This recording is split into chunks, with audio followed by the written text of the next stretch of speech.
Welcome to Copilot Podcasts. There's a 9-song YouTube playlist sitting quietly on the internet right now, tagged with one of the most specific genre descriptions you'll ever read. 1960s British pop rock times retro surf rock times modern poetic dream pop. The artist behind it goes by Steve Weathers, and the project is called The Weathersmans. Today, we're cracking open what that actually means, where the 1960s surf rock and dream pop DNA comes from, what the tracklist tells us about the vision behind this project, and why this particular blend of sounds feels like something genuinely worth paying attention to. My guest today knows this sonic territory inside and out, so let's get into it. Walk me through what we're actually looking at with the Weathersmans. So the Weathersmans is a project by an artist called Steve Weathers on YouTube. It's a playlist of 9 videos, all uploaded about a month ago, and the whole thing has this very deliberate, constructed feel to it. Like, someone sat down and said, here is the world I am building, and here is exactly what it sounds like. And the genre tag is doing a lot of heavy lifting there. It really is. The tag reads 1960s British pop rock times retro surf rock times modern poetic dream pop. And I want to sit with that for a second because that's not a casual description. That's a formula. That's someone saying, here are the 3 exact ingredients, and the result is this. A formula. I like that framing. So before we dig into the track list itself, can we just ground people in what those ingredients actually are? Like, what is retro surf rock, historically speaking? Yeah, so surf rock as a genre, according to Wikipedia, was especially popular from 1958 to 1964, and it actually came in 2 pretty distinct forms. The first was instrumental surf, which was all about reverb-heavy electric guitars meant to evoke the sound of crashing waves. That sound was largely pioneered by Dick Dale and his Deltones. Dick Dale, the king of surf guitar. Exactly. And his regional hit, Let's Go Trippin' in 1961, is credited with launching the whole surf music craze. The key sonic element was this wet spring reverb. Fender developed a reverb unit in 1961 that created what people described as a drippy, wave-like tone. That's the sound. Drippy. That's such a perfect word for it, actually. Right? And then the second form was vocal surf, which is where the Beach Boys and Jan and Dean come in. They took that reverb-drenched instrumental energy and layered vocal harmonies on top. Dick Dale himself was pretty pointed about the distinction. He said, and I'm quoting here, they were surfing sounds with surfing lyrics. In other words, the music wasn't surfing music, the words made them surfing songs. So he was drawing a hard line between the instrumental purists and the vocal pop side. A very hard line. And at its peak, surf music was actually rivaling girl groups, Motown, and Countrypolitan as the top American popular music trend. It was massive. And then it kind of got absorbed into the broader rock and roll evolution. But it never really went away, did it? No, and that's the thing. Wikipedia's list of surf musicians has this whole section of later revivalists, and it's a long list. You've got Beach Fossils, Best Coast, Wavves, Surf Curse, Wallows, all of these acts that carried elements of that original 1960s California sound into modern indie contexts. The genre keeps getting rediscovered. So the Weathersmans is plugging into a lineage that's actually been continuously alive.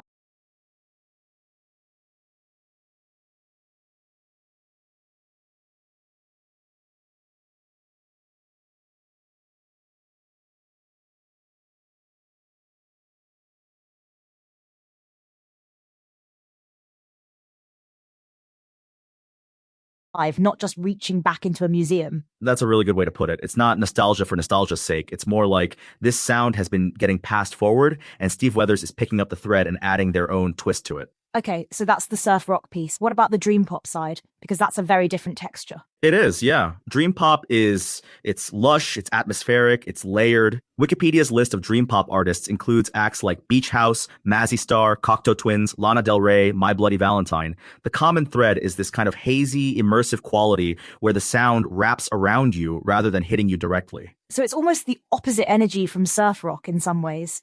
Surf rock is kinetic, it's forward moving. Dream pop is more like floating. Yeah, and that tension is actually what makes the Weathersmans formula interesting.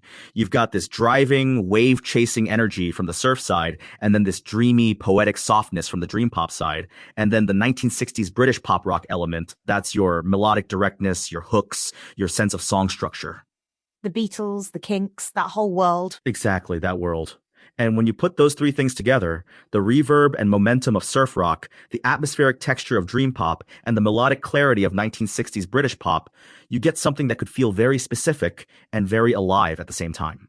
Okay, I want to get into the actual track list now because the song titles alone are telling a story. Walk me through what's on this playlist. So the playlist has 9 tracks. You've got No Pills, You're a Superman, God Don't Save the Fucking Queen, Flickering Boys, I Will Love You, Whoa Oh Oh Oh, I Am a 1960s Rock Kid, I Was Gong Summer, A Jukebox Plays Where Memories Stayed, and then the closing track, Weathermans. Wait, Whoa Oh Oh Oh, I Am a 1960s Rock Kid. That's a song title. That is a song title, and honestly, it might be the most on-the-nose mission statement you could put on a track list. Like, Steve West is not being subtle about the reference point here. That's almost a declaration.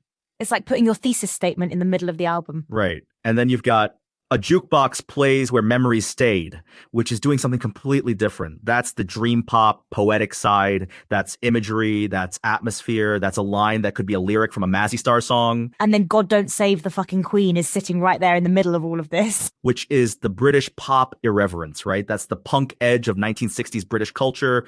The Kinks writing Well-Respected Man. The Who smashing guitars. There's always been this streak of defiance in British pop, and that title is tapping directly into it. So the track list is actually mapping the 3 parts of the formula. You can see each ingredient showing up in different songs. That's exactly what's happening. And the fact that the playlist closes with a track literally called Weathermans, that's the project naming itself, defining itself at the end. It's a very deliberate structural choice. Here's something I keep coming back to, though. The tension between I Will Love You and God Don't Save the Fucking Queen on the same 9-song playlist. That's a pretty wild tonal range. Is that a strength, or does it risk feeling scattered? I think it's actually the point. The 1960s British pop world was full of that exact tension. You had bands writing tender love songs and then turning around and writing something completely irreverent or politically charged. The Beatles did it constantly. That range isn't a bug, it's a feature of the era being referenced. So the tonal whiplash is historically accurate, in a way? In a very real way, yeah. And it keeps the project from feeling like a museum piece. If everything was soft and dreamy, it would just be nostalgia. The irreverence is what makes it feel alive. I want to go back to something you said earlier about the genre formula being unusually specific, because most emerging artists just say indie rock or alternative and call it a day. Why does the specificity matter here? Because it's a signal to a very particular listener. When you say 1960s British pop rock times retro surf rock times modern poetic dream pop, you're not trying to reach everyone. You're reaching the person who already knows what those things are and is actively looking for that intersection. It's a filter, not a net. A filter, not a net. That's a really useful distinction. And it also sets expectations in a way that's actually generous to the listener. You know what you're getting before you press play. There's no bait and switch. The genre tag is a promise. Okay, here's a tangent I can't resist. The word weatherman itself has this wild 1960s counterculture history that I think is worth mentioning, because the Weather Underground, the radical group from the late 1960s, actually took their name from a Bob Dylan lyric. Oh, right. You don't need a weatherman to know which way the wind blows, from Subterranean Homesick Blues. According to PBS's documentary on the Weather Underground, that's exactly where the name came from. So the word weatherman has this deep 1960s counterculture DNA baked into it, completely separate from the music. So even the name of the project is accidentally, or maybe not accidentally, resonating with that whole era. It's a good question whether it's intentional, but either way, the word weatherman carries weight from the 1960s that goes beyond just weather forecasting. It's a culturally loaded term from that decade. Let's talk about the track lengths for a second, because they're interesting. Most of the songs are in that 2.5 to 3 minute range. I Will Love You is the longest at 4 minutes and 45 seconds. What does that tell you? The 2 to 3 minute range is very much the 1960s pop format. Singles from that era were built to fit on a 45 RPM record, which meant you had roughly 2 to 3 minutes to make your statement. So even the song lengths are honoring the format of the era being referenced. And then I Will Love You at nearly 5 minutes is the outlier, the one that gets to breathe. Which is probably the dream pop track. Dream pop tends to expand, to let the atmosphere develop slowly. So even the runtime is telling you which genre ingredient is dominant in each song. That's a really elegant way to read a track list. Okay, I want to ask about the view counts, because they're modest. We're talking single digits to 30-something views per video. Does that change how you think about this project? Not really, no. The playlist was uploaded about a month ago, according to the YouTube search result, and the whole thing has 87 total views across 9 videos. But the specificity of the genre tag, the deliberateness of the track list structure, the closing track named after the project itself, none of that reads like someone who uploaded casually. This feels like a fully formed vision that just hasn't found its audience yet. The infrastructure of a real artistic statement just at the very beginning of its reach. Exactly. And the surf rock revival has a history of acts starting small and finding their people. Beach Fossils, Best Coast, Wavez, none of them blew up overnight. The genre tends to build through word of mouth and community. Which makes sense given that the original surf rock scene was so geographically specific. Orange County, Southern California. It was always a community sound before it was a national one. Right, and Wikipedia notes that surf music was especially popular from 1961 to 1966 and was highly influential on subsequent rock music.